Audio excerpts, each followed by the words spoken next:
السلام عليكم ورحمة الله تعالى وبركاته. مبسملا محمدلا مسليا مسلما نحمده ونستعينه ونستغفره ونؤمن به ونتوكل عليه. نعوذ بالله من شرور أنفسنا ومن سيئات أعمالنا من يهده الله فلا مضل له ومن يضلله فلا هادي له. نشهد أن لا إله إلا الله نشهد أن محمدا عبده ورسوله أرسله بالحق بشيرا ونذيرا وداعيا إلى الله بإذنه سراجا منيرا.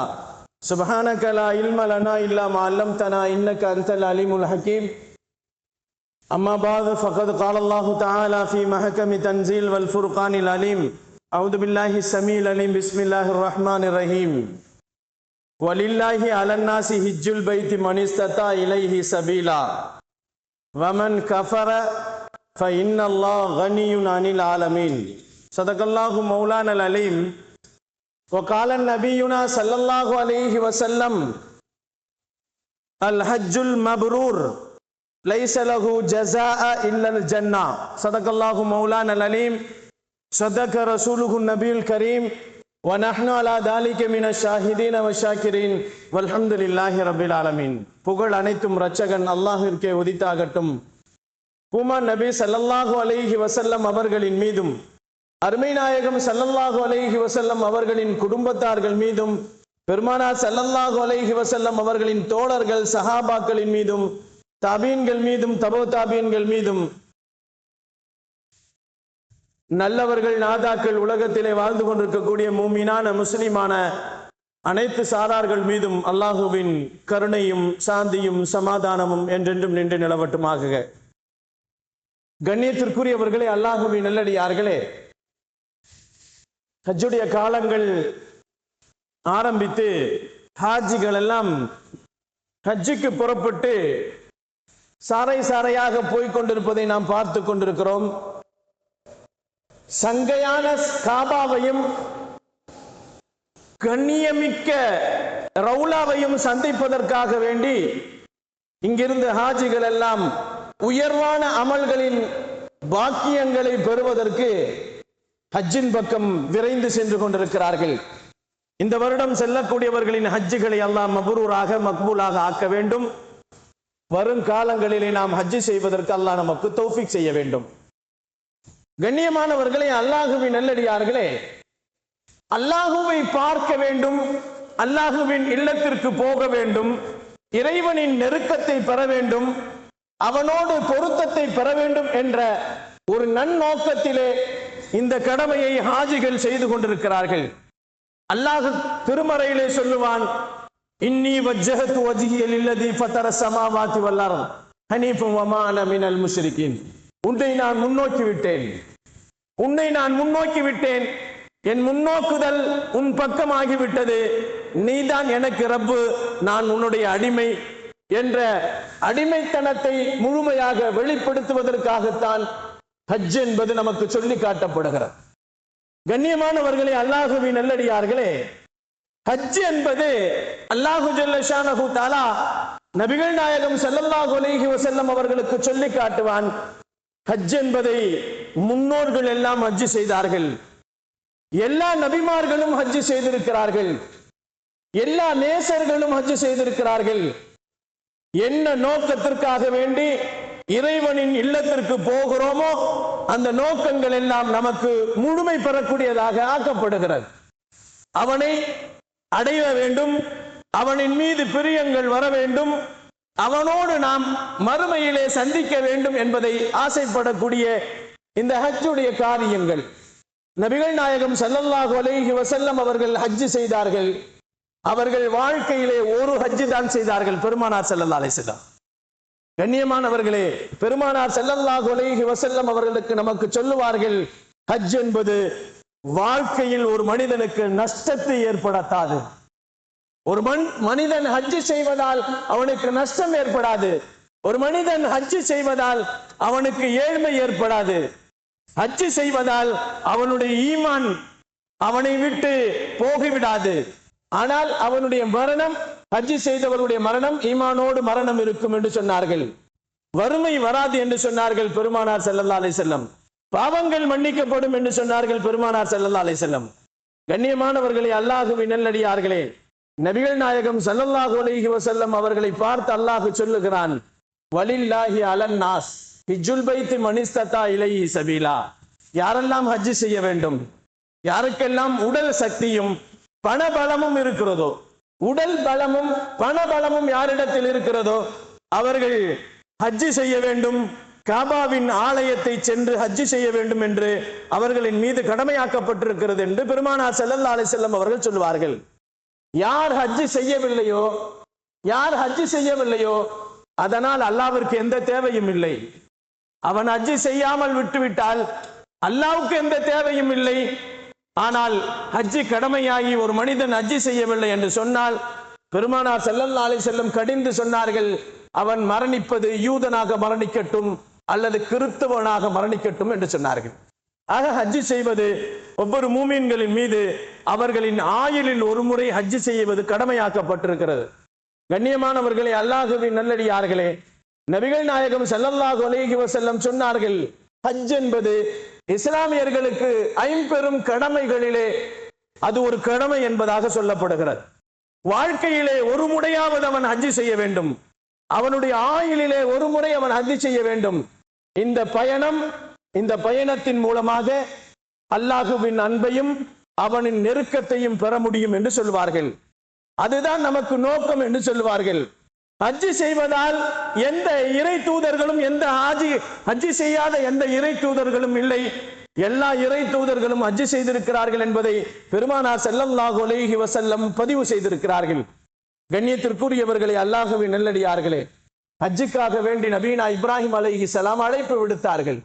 பெருமானார் ஸல்லல்லாஹு அலைஹி வஸல்லம் அவர் காலத்திற்கு முன்னால் வந்த இப்ராஹிம் அலைஹிஸ்ஸலாம் அவர்கள் காபத்துல்லாவை கட்டிவிட்டு, இது எருஃபு இப்ராஹிமுல் கவாயித மினல் பைத்தி வ இஸ்மாயில், இரண்டு பெரும் தூதர்கள் காபாவை கட்டிவிட்டு அவர்கள் அழைப்பு கொடுத்தார்கள். அல்லாஹ் அழைப்பு கொடுக்க சொன்னான். காபாவை கட்டிவிட்டு மக்களுக்கு நீங்கள் அழைப்பு கொடுங்கள், வரட்டும் என்பதாக அல்லாஹ் அழைப்பு கொடுக்க சொன்னான். இப்ராஹிம் அலைஹிஸ்ஸலாம் 5000 ஆண்டுகளுக்கு முன்னால் இந்த மூமின்கள் உலக மக்களுக்காக வேண்டி அழைப்பு கொடுத்தார்கள், ஹஜ்ஜுக்கு வாருங்கள் என்று அழைப்பு கொடுத்தார்கள்.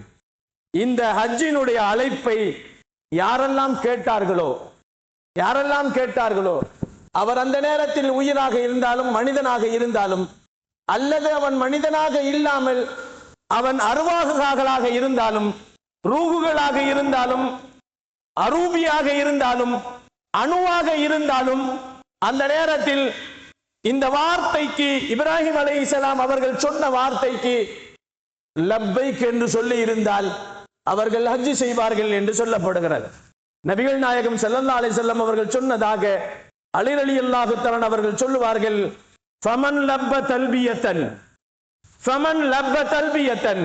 எந்த ஒரு மனிதன் தல்பியாவை சொல்லுவானோ,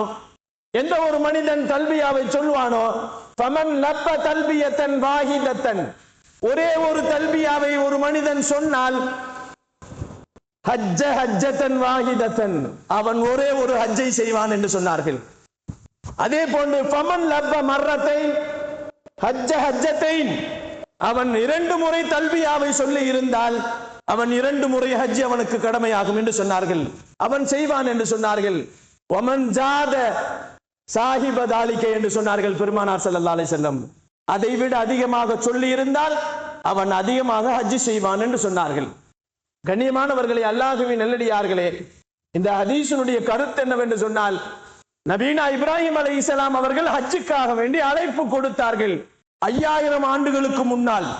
மக்களே, ஹஜ்ஜுக்கு வாருங்கள், காபத்துல்லாவிற்கு வாருங்கள், காபாவை வந்து அங்கே அல்லாஹ்வை தரிசித்து அல்லாஹ்வின் ஆலயத்தை தரிசியுங்கள், தவாஃப் செய்யுங்கள், நீங்கள் உம்ரா செய்யுங்கள் என்று அழைப்பு கொடுக்குகின்ற நேரத்திலே, அந்த நேரத்தில் மனிதர்கள் மனித ரூபத்தில் இருந்தாலும் அருவாகுகளாக இருந்தாலும், அந்த நேரத்தில் ஒரு மனிதன் பதில் ஒரு முறை சொல்லி இருந்தால் அவனுக்கு அல்லாஹ் ஒரு முறை ஹஜ்ஜை நசீபாக்குவான்.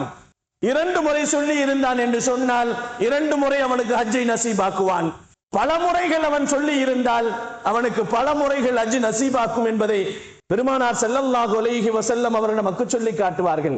அதனால் தான் ஹஜ்ஜுடைய காரியங்களை ஆரம்பிக்கும் பொழுதே லப்பைக் அல்லாஹும்ம லப்பைக் லப்பைக் லா ஷரீக லக லப்பைக் இன்னல் ஹம்த வன் நிஅமத லக வல் முல்க் லா ஷரீக லக். யார் தல்பியாக்களை சொல்லிக் கொண்டே இருக்கிறார்களோ அவர்களுக்கு அல்லாஹ் லப்பைக் என்று சொல்லக்கூடியவர்களுக்கு ஹஜ்ஜை நசீபாக்குகிறான். லப்பைக் சொல்லக்கூடிய அந்த வார்த்தையை ஒரு முறை சொல்லக்கூடாது, 3 முறை சொல்ல வேண்டும். லப்பைக் அல்லாஹும்ம லப்பைக் லப்பைக் லா ஷரீக லக லப்பைக் இன்னல் ஹம்த வன் நிஅமத லக வல் முல்க் லா ஷரீக லக். லப்பைக் அல்லாஹும்ம லப்பைக் லப்பைக் லா ஷரீக லக லப்பைக் இன்னல் ஹம்த வன் நிஅமத லக வல் முல்க் லா ஷரீக லக். இது 3 முறை சொல்ல வேண்டும். இந்த லப்பைக்கு சொல்லுகின்ற நேரத்தில் கூட சில ஷரத்துக்கள் இருக்கிறது. லப்பைக்கு சொல்லக்கூடியவர்களுக்கு சலாம் சொல்லக்கூடாது. லப்பைக்கு சொல்லிக் கொண்டிருப்பவர்களுக்கு சலாம் சொல்லப்பட்டால் பதில் சொல்ல வேண்டிய அவசியம் இல்லை. அவ்வளவு புனிதமான வார்த்தை. யார் ஒரு மூமின் லப்பைக் என்ற வார்த்தையை சொன்னால் இந்த உலகத்தில் படைக்கப்பட்டிருக்கிற எல்லா படைப்பினங்களும் லப்பைக் என்று சொல்லுகிறது என்று சொன்னார்கள் பெருமான் ஸல்லல்லாஹு அலைஹி வஸல்லம். கண்ணியமானவர்களே, யாரெல்லாம் லப்பைக்கு சொன்னார்களோ அவர்களுக்கெல்லாம் அல்லாஹ் ஹஜ்ஜை நசீபாக்கட்டும். கண்ணியத்திற்குரியவர்களே, அல்லாஹ்வின் நல்லடியார்களே, ஹஜ்ஜி செய்யக்கூடியவர்களுடைய பாவங்கள் மன்னிக்கப்படுகிறது என்று சொல்லப்படுகிறது. அம்ர் இப்னு ஆஸ் ரலியல்லாஹ் ஈமான் கொண்டதற்கு பின்னால் பெருமானார் ஸல்லல்லாஹு அலைஹி வஸல்லம் அவர்களிடத்தில் வருவார்கள். நாயகமே, உங்களிடத்தில் நான் பையத்து செய்கிறேன், ஆனால் சில ஷரத்துக்களை கேட்கிறேன், அதற்கு பதில் சொல்லுங்கள் என்று அம்ர் இப்னு ஆஸ் ரலியல்லாஹு சொல்லுவார்கள். அம்ர் இப்னு ஆஸ் ரலியல்லாஹு என்ன சொல்வார்கள்? நபிகள் நாயகம் ஸல்லல்லாஹு அலைஹி வஸல்லம் அவரிடத்தில் பையத்து செய்யும் பொழுது சொல்லுவார்கள், நாயகமே, நான் உங்களிடத்தில் பையத்து செய்தால் என் பாவம் மன்னிக்கப்படுமா என்று கேட்பார்கள். நபிகள் நாயகம் ஸல்லல்லாஹு அலைஹி வஸல்லம் சொல்வார்கள், அம்ர் இப்னு ஆஸ் அவர்களிடத்தில் சொல்வார்கள், அம்மா, உனக்கு தெரியாதா? அலிம்த, நீ அறியவில்லையா? இன்னல் இஸ்லாம யஹ்திமு மா கான கப்லஹு. இஸ்லாம் கொண்டு விட்டால், ஒரு மனிதன் கலிமாவை சொல்லிவிட்டால், அவன் கலிமா சொன்னதற்கு பின்னால் அவனுடைய முன் பாவங்கள் எல்லாம் அழிக்கப்படும் என்பது உனக்கு தெரியாதா என்று அம்ர் இப்னு ஆஸ் ரலியல்லாஹு இடத்துல கேட்டார்கள். அதே போன்று பெருமானார் ஸல்லல்லாஹு அலைஹி வஸல்லம் தொடர்ந்து இந்த ஹதீஸை சொன்னார்கள், இன்னல் ஹிஜ்ரத தஹ்திமு மா கான கப்லஹு. யார் ஒரு மனிதன் ஹிஜ்ரத் செய்கிறானோ அதுக்கு முன்னால் உண்டான பாவங்கள் அனைத்தும் மன்னித்து விடுகிறது என்பது உனக்கு தெரியாதா என்று கேட்டார்கள். அடுத்த அந்த ஹதீஸை தொடர்ந்து சொன்னார்கள், வ அன்னல் ஹஜ்ஜ யஹ்திமு மா கான கப்லஹு. ஒரு மனிதன் ஹஜ்ஜி செய்து விட்டால் அதுக்கு முன்னால் உண்ட பாவங்கள் எல்லாம் மன்னிக்கப்பட்டு அன்று பிறந்த பாலகனை போன்று ஆகிவிடுவான் என்பது உனக்கு தெரியாதா என்று நபிகள் நாயகம் ஸல்லல்லாஹு அலைஹி வஸல்லம் அவர்கள் ஹஜ்ஜி செய்வதால் ஒரு மனிதனுடைய முந்திய பாவங்கள் மன்னிக்கப்பட்டு அன்று பிறந்த குழந்தையை போன்று அவன் திரும்பி வருவான் என்பதை நபிகள் நாயகம் ஸல்லல்லாஹு அலைஹி வஸல்லம் நமக்கு சொல்லி காட்டுவார்கள். கண்ணியமானவர்களே, அல்லாஹ்வின் நல்லடியார்களே, ஹஜ் என்பது மிகப்பெரிய நன்மைக்குரிய ஒரு காரியம். ஹஜ்ஜில் மப்ரூர் லைஸ லஹு ஜஸாஅ இல்லல் ஜன்னah என்று சொன்னார்கள் பெருமான் ஸல்லல்லாஹு அலைஹி வஸல்லம். ஒப்புக்கொள்ளப்பட்ட ஒரு ஹஜ்ஜின் கூலி சொர்க்கத்தை தவிர வேறு எதுவும் இல்லை என்று சொன்னார்கள் பெருமானார் ஸல்லல்லாஹு அலைஹி வஸல்லம். கண்ணியமானவர்களே, அல்லாஹ்வின் நல்லடியார்களே, வமன் ஹஜ்ஜ ஃபலம் யர்ஃபுஸ் வலம் யஃப்சுகு குஃபிர லஹு மா தகத்தம் என்று சொன்னார்கள். எந்த ஒரு மனிதன் எந்த பாவத்தையும் செய்யாமல் அவன் வாழ்க்கையிலே ஹஜ்ஜி செய்கின்ற நேரத்திலே எந்த கெட்ட பேச்சுக்களையும் பேசாமல், அவன் எந்த ஒரு ஆபாசமான பேச்சுக்களையும் பேசாமல், அதே போன்று அவன் எந்த பாவங்களையும் செய்யாமல் ஒரு மனிதன் ஹஜ்ஜி செய்தால் குஃபிர லஹு மா தகத்தம மின் தம்பி, அவனுடைய பாவங்கள் அனைத்தும், முன்னாள் பாவங்கள் அனைத்தும் மன்னிக்கப்படும் என்பதை பெருமானார் பதிவு செய்வார்கள். நபிகள் நாயகம் ஸல்லல்லாஹு அலைஹி வஸல்லம் அவர்கள் சொல்லுவார்கள், ஹஜ்ஜி அதனுடைய வழிபாடுகளிலே நிறைவேற்றுவதிலே எந்த முந்துதல்களும் எந்த பிந்துதல்களும் பார்க்க முடியாது. கண்ணியத்திற்குரியவர்களே, அதிலே இருக்கக்கூடிய பேணுதலான விஷயங்களை சரியாக பேண வேண்டும். ஹஜ்ஜிக்கு முன்னால் உண்டான விஷயங்கள் சரியாக இருக்க வேண்டும். கொடுக்கல் வாங்கலிலே சரியாக்க வேண்டும். முஅமலாத் முஅஷராத் இவைகளிலே சரியாக இருக்க வேண்டும். அவர்களுக்கு மத்தியிலே சண்டை சச்சரவர்கள் வருத்தங்கள் இருந்தால் அதை சரிபடுத்திக் கொள்ள வேண்டும் என்று சொல்வார்கள். இந்த பேணுதலான விஷயங்களை நாம் செய்து விட்டதற்கு பின்னால் இஹ்ராமோடு ஒரு மனிதன் ஹஜ்ஜுக்கு அவன் செல்லுகின்ற நேரத்தில், ஹஜ்ஜை நிறைவேற்றுகின்ற நேரத்தில் தான் அவனுடைய ஹஜ்ஜு மப்ரூரான ஹஜ்ஜா ஆகும் என்று சொல்லுவார்கள். இன்னும் சிலர்கள் இப்படி சொல்வார்கள், யார் ஹஜ்ஜி செய்கிறார்களோ அதற்கு முன்னால் அவருடைய நிலைமையை பாருங்கள். அதற்கு முன்னால் தொழாமல் இருந்திருப்பார், அதற்கு முன்னால் தாடி வைக்காமல் இருந்திருப்பார், அதற்கு முன்னால் அவர் நிறைய பாவங்கள் செய்வார், அதற்கு முன்னால் நோன்பு வைக்காமல் இருப்பார், அவர் மீது கடமையாக்கப்பட்ட ஜகாத்துக்களை கொடுக்காமல் இருந்திருப்பார். ஹஜ்ஜி செய்துவிட்டு அவர் வந்து அதற்கு பின்னால் அவர் உள்ளத்திலே உடலிலே அவருடைய காரியங்களிலே மாற்றங்கள் இருக்குமேயானால் அந்த ஹாஜி அவர் ஹஜ்ஜை மப்ரூரான ஏற்றுக்கொள்ளப்பட்ட ஹஜ்ஜாக இருக்கும் என்பதை சில ஞானிகள் நமக்கு சொல்லி காட்டுகிறார்கள். லா வலாக்கின் அஃதலுல் ஜிஹாத் ஹஜ் மப்ரூர் என்று சொன்னார்கள். அன்னை ஆயிஷா ரலியல்லாஹு தஆலா அவர்கள் பெருமானார் இடத்துல வந்து கேட்டாங்க, நாயகமே, நாங்கள் எல்லாம் ஜிஹாதுக்கு போவதே இல்லை, ஜிஹாதுக்கு போவதே இல்லை, எங்களுக்கு ஜிஹாதுடைய நன்மை கிடைக்கவில்லையே, என்ன செய்வது என்று கேட்கின்ற நேரத்தில் அருமை நாயகம் ஸல்லல்லாஹு அலைஹி வஸல்லம் சொன்னார்கள், ஆயிஷா, நீங்கள் ஜிஹாதுக்கு போக வேண்டிய அவசியம் இல்லை, ஆனால் நீங்கள் செய்யக்கூடிய ஹஜ்ஜே மப்ரூர் ஏற்றுக்கொள்ளப்படக்கூடிய ஹஜ்ஜு ஜிஹாதிற்கு சமம் என்று சொன்னார்கள் பெருமானார் ஸல்லல்லாஹு அலைஹி வஸல்லம். அன்னை ஆயிஷா சித்திகா பெருமானாருடைய மரணத்திற்கு பின்னால் ஒவ்வொரு வருடங்களும் ஹஜ்ஜு செய்தார்கள் என்பதாக வரலாறுகளிலே எழுதப்படுகிறது. கண்ணியமானவர்களே, அல்லாஹ்வின் நல்லடியார்களே, மன் ஹஜ்ஜ லில்லாஹ் ஃபலம் யர்ஃபுஸ் ஃபலம் யஃப்சுக் ரஜா லியௌமின் வலதத்துஹு என்று சொன்னார்கள் பெருமான் ஸல்லல்லாஹு அலைஹி வஸல்லம். ஒரு மனிதன் ஹஜ்ஜுக்கு போய் அவன் ஹஜ்ஜு செய்து அவன் எந்த ஆபாசமான பேச்சுக்களை பேசாமல் அவன் வாழ்க்கையிலே பாவங்களை எதுவும் செய்யாமல் அவன் ஹஜ்ஜு செய்வானேயானால் அவன் திரும்பி வருகின்ற நேரத்தில் அவன் அன்று பிறந்த பாலகனை போன்று திரும்பி வருவான் என்பதை பெருமானார் ஸல்லல்லாஹு அலைஹி வஸல்லம் ஹஜ்ஜுடைய விஷயங்களிலே நமக்கு சொல்லி காட்டினார்கள். எந்த ஒரு மனிதன் ஹஜ்ஜு செய்யக்கூடிய காலங்களிலே சிரமங்கள் கஷ்டங்கள் இருக்கிறதோ, இந்த சிரமங்களையும் கஷ்டங்களையும் அவன் தாங்கிக் கொண்டு சகித்து கொண்டு அமல் செய்து ஹஜ்ஜை நிறைவேற்றுவானேயானால் நபிகள் நாயகம் ஸல்லல்லாஹு அலைஹி வஸல்லம் சொன்னார்கள், அவன் அறப்போரிலே அவன் கலந்து கொண்டு அந்த அறப்போரிலே வெற்றி பெற்றதற்குண்டான நன்மைகள் அவனுக்கு கிடைக்கும் என்று சொன்னார்கள். கண்ணியமானவர்களே, அல்லாஹ்வின் நல்லடியார்களே, இவ்வளவு பரிசுத்தமான இந்த ஹஜ்ஜு நம் மீது கடமையாகி விட்டதா இல்லையா என்று நிறைய பேர்களுக்கு தெரியவில்லை. அபூ மூஸா ரலியல்லாஹு அவர்கள் சொல்வார்கள், அல் ஹாஜ், ஹாஜ் எப்படி தெரியுமா? ஒரு ஹாஜிக்கு என்ன தகுதி தெரியுமா? ஒரு ஹஜ்ஜுக்கு போயிட்டு வந்த ஹாஜிக்கு என்ன தகுதி தெரியுமா?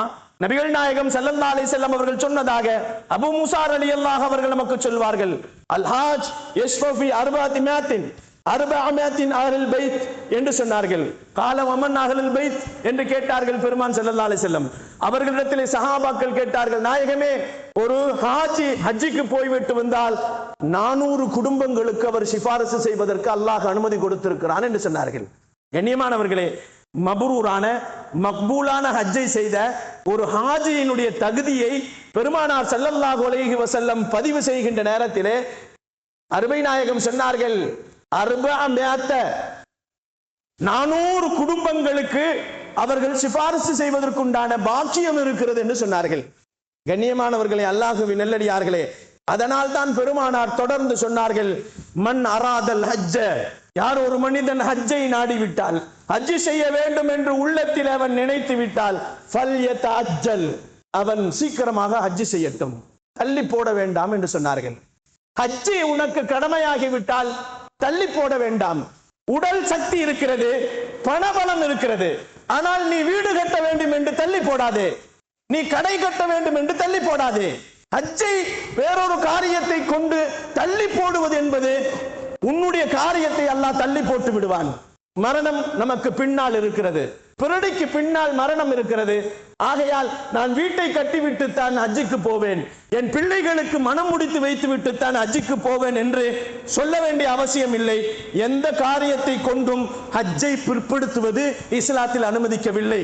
மன் அராதல் ஹஜ்ஜ ஃபல்யுஅஜ்ஜில் ஃபல்யதஅஜ்ஜல். பெருமானார் ஸல்லல்லாஹு அலைஹி வஸல்லம் சொல்லுவார்கள், ஒரு மனிதன் ஹஜ் அவனுக்கு கடமையாகிவிட்டால் உடனடியாக ஹஜ் செய்யட்டும். ஃபைன்னஹு கத் யமுர்ரு அனில் மரீர். சில சமயங்கள் அவனுக்கு உடல்நிலை சரியாமல் போய்விடும், நோய் வந்துவிடும். ஹஜ்ஜை பிற்படுத்தி என்று நீங்கள் வைத்துவிட்டால், வீடு கட்ட வேண்டும் என்று பிற்படுத்தினால், அல்லது நான் கடை கட்ட வேண்டும் என்று பிற்படுத்தினால், வியாபாரத்திலே இன்னும் நிறைய லாபங்களை பெற்று இன்னும் காலங்கள் போகட்டும், நிறைமுடி வரட்டும், நான் ஹஜ்ஜுக்கு போகிறேன் என்று பிற்படுத்தி விட்டார்கள் என்று சொன்னால் அவர் காரியங்களை அல்லாஹ் பிற்படுத்தி விடுவான் என்று நபிகள் நாயகம் ஸல்லல்லாஹு அலைஹி வஸல்லம் சொன்னார்கள். ஒன்று அவனுக்கு நோய் வந்துவிடும், அல்லது அவனுக்கு ஏதாவது ஒரு தேவைகள் வந்துவிடும், அல்லது அவன் தேவைகள் அவனை தூரமாக்கிவிடும். நபிகள் நாயகம் ஸல்லல்லாஹு அலைஹி வஸல்லம் சொன்னார்கள், அவனுக்கு வாகனம் கிடைக்காமல் போகிவிடும், பொருளாதாரம் அவனை விட்டு தூரமாக போகிவிடும். ஒன்று உடல் சுகம் இல்லாமல் போகிவிடும், பொருளாதாரம் அவனை விட்டு தூரமாகிவிடும், வேறொரு காரியங்கள் அவனுக்கு தடையாக வந்து நின்றுவிடும். எவன் ஒரு மனிதன் மன் அராதல் ஹஜ் கடமையாகிவிட்டால் உடனடியாக அதை நிறைவேற்றுங்கள். ஃபல்யத அஜ்ஜல் என்று சொன்னார்கள் பெருமான் ஸல்லல்லாஹு அலைஹி வஸல்லம். கண்ணியமானவர்களே, அல்லாஹ்வின் நல்லடியார்களே, அவசியமான தேவைகளை குறுக்கிட்டு விடலாம். அதன் காரணமாக உங்கள் ஹஜ் செய்ய முடியாமலே நீங்கள் போகிவிடலாம். காலம் முழுக்க சம்பாதிக்கிறேன், நிறைய கோடீஸ்வரனாக சம்பாதிக்கிறான், லட்சாதிபதியாக வாழுகிறான், ஆனால் ஹஜ்ஜே செய்ய முடியாமல் இறந்து போகிறான். இப்படி கடமையாக்கப்படவில்லை. ஹஜ்ஜி கடமையாக்கப்பட்ட உடனே ஹஜ்ஜி செய்ய வேண்டும். எனக்கு பெண் பிள்ளை இருக்கிறது என்ற காரணங்களை சொல்லக்கூடாது, எனக்கு வீடு கட்ட வேண்டும் என்று காரணங்களை சொல்லக்கூடாது. பணங்காசுகளை காரணமாக காட்டினால் இங்கே ஏற்றுக்கொள்ளப்படாது.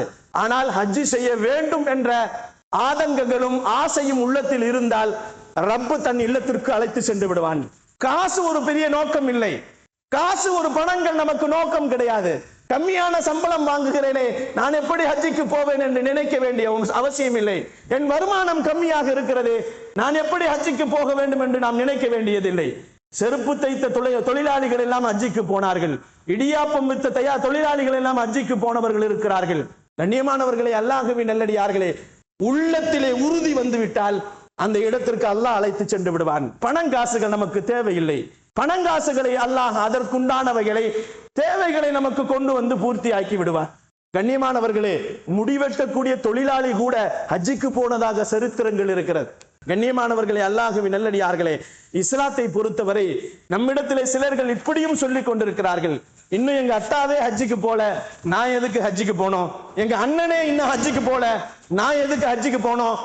என்னுடைய சகோதரர்கள் ஹஜ்ஜிக்கு போகவில்லை, என் மூத்த சகோதரர் இருக்கும் பொழுது, தலை இருக்கும் பொழுது வாள் எதுக்கு ஆடுகிறது என்றெல்லாம் பழமொழிகளை சொல்லக்கூடிய இன்றைக்கு இஸ்லாமியர்களிடத்திலே அமலை பிற்படுத்துவார்கள். ஆனால் அவர்களின் தேவைகளை அல்லாஹ் பிற்படுத்தி விடுவான் என்று பெருமானார் ஸல்லல்லாஹு அலைஹி வஸல்லம் சொன்னார்கள்.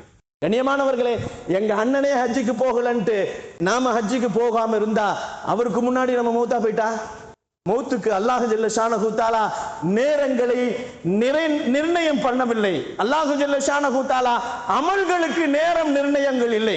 உதாரணமா உங்களுக்கு சொல்லணும் சொன்னா ஒரு அற்புதமான உதாரணத்தை சொல்லலாம். ஜும்மாவுக்கு தொழுவுக்கு வரோம், நம்ம அத்தாவும் மகனும் ஜும்மாவுக்கு தொழுவுக்கு வரோம். மகன் வந்து முன்னாள் சப்புல உட்காந்துட்டாரு, அத்தா மூணாவது சப்புல உட்கார்ந்து இருக்கிறார். மார்க்கம் என்ன சொல்லுகிறது தெரியுமா? மார்க்கம் என்ன சொல்லுகிறது தெரியுமா? மகன் அத்தாவை கூப்பிட்டு முன்னாள் சப்புல உட்காருண்டு அத்தாவை முன்னாள் சப்புல உட்காருவதற்கு அழைப்பதற்கு அனுமதி இல்லை. அவர் வீட்டில் அல்லாஹ் அத்தாவுக்கு கண்ணியம் கொடுக்கலாம், இபாதத்திலே அவரை முன்னுரிமைப்படுத்துவதற்கு இல்லை. அவருக்கு கிடைத்த இடத்தை பாதுகாத்துக் கொள்ள வேண்டும்.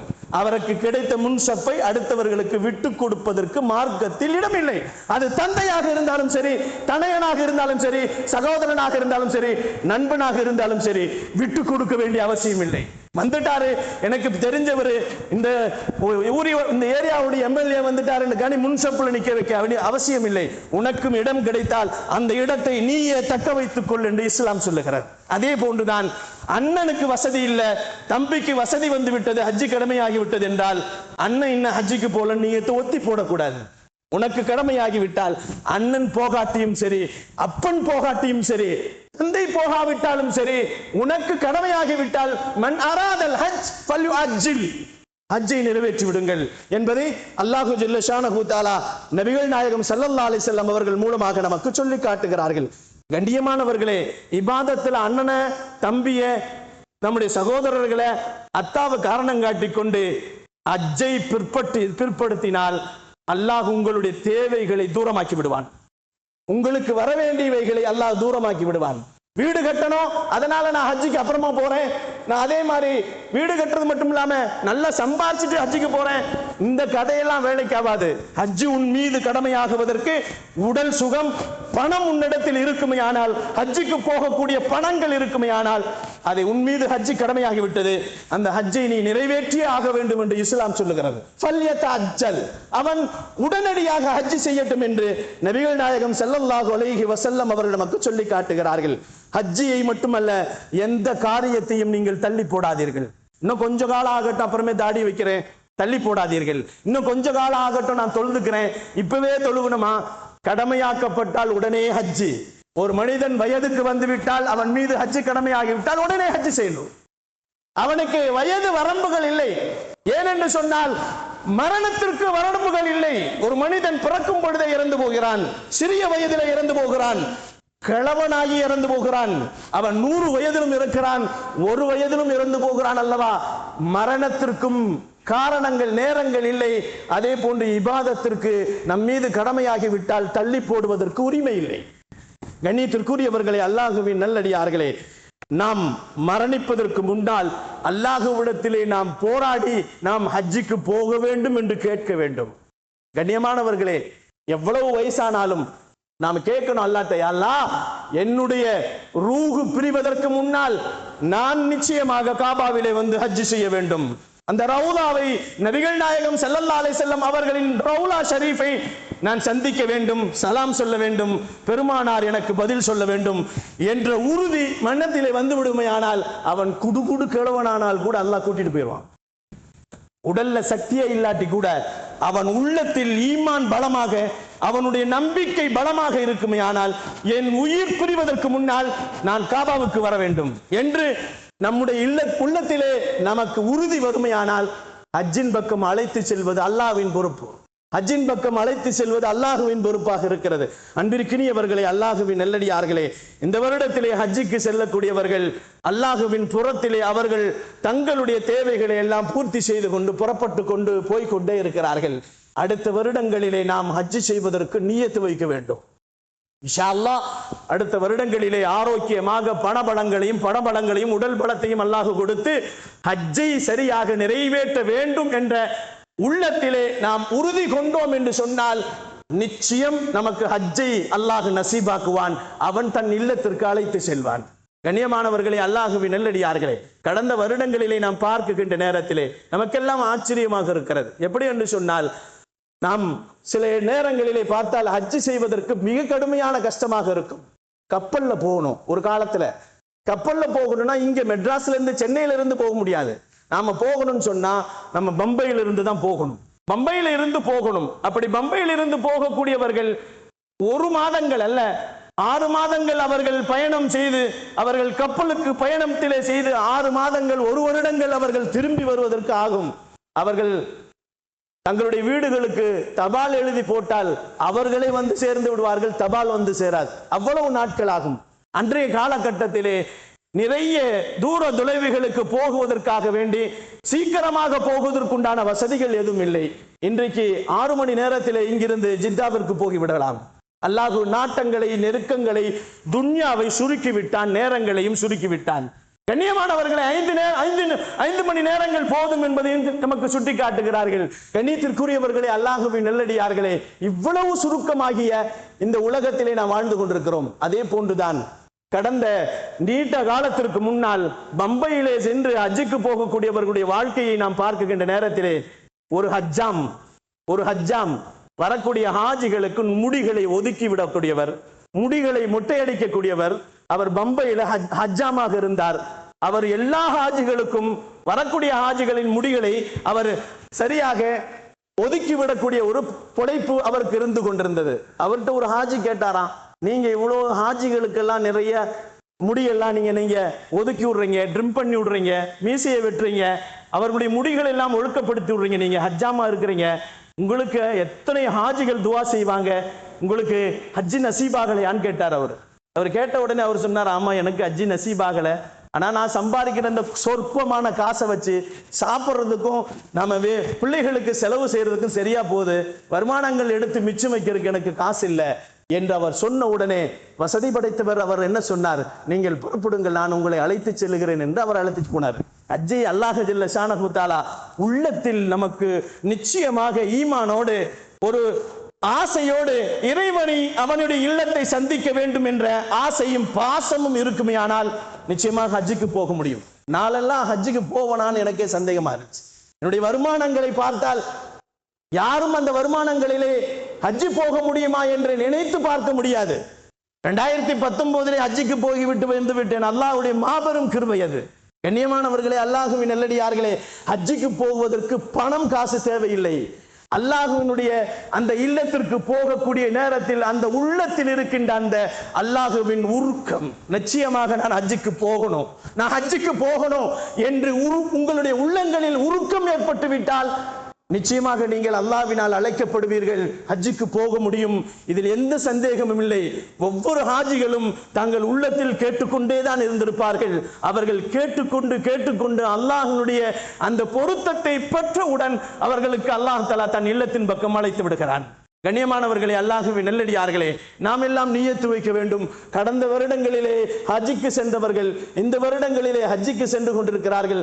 வரும் வருடங்களிலாவது நாம் ஹஜ்ஜு செய்ய வேண்டும் என்ற உள்ளங்களிலே நாம் உறுதி கொள்ள வேண்டும். அல்லாஹ் ஜல்ல ஷானஹு தஆலா வாழும் காலங்கள் எல்லாம் காபாவிற்கு சென்று ஹஜ்ஜையும் உம்ராவையும் தவாஃபுகளையும் நாம் செய்யக்கூடிய நல்ல பாக்கியசாலிகளாக வாழும் காலங்கள் எல்லாம் களிமாவை ஈமானோடு களிமாவை சொல்லி அதன்படி நடந்து அதன்படி மரணிக்கக்கூடிய பாக்கியசாலிகளாக வாழும் காலங்கள் எல்லாம் நபிகள் நாயகம் ஸல்லல்லாஹு அலைஹி வஸல்லம் அவர்களை கனவிலும் நினைவிலும் கண்டுகளிக்கின்ற பாக்கியசாலிகளாக, நேராக சென்று ரவுலாவிலே பெருமானாருக்கு சலாம் சொல்லக்கூடிய பாக்கியசாலிகளாக, அவர்களோடு அந்த சலாமை சொல்லி அவர்களின் சலாம் நமக்கு கனவிலே பதிலாக வரக்கூடிய பாக்கியசாலிகளாக அல்லாஹ் எனக்கும் என்னுடைய குடும்பத்தாருக்கும் உங்களுக்கும் உங்களுடைய குடும்பத்தாருக்கும் அல்லாஹ் ஹஜ்ஜையும் உம்ராக்களையும் அல்லாஹ் பாக்கியம் அளிப்பானாக.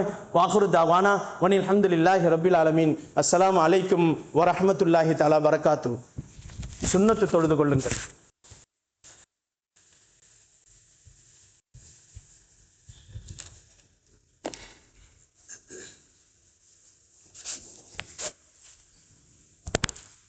அல்லாஹ்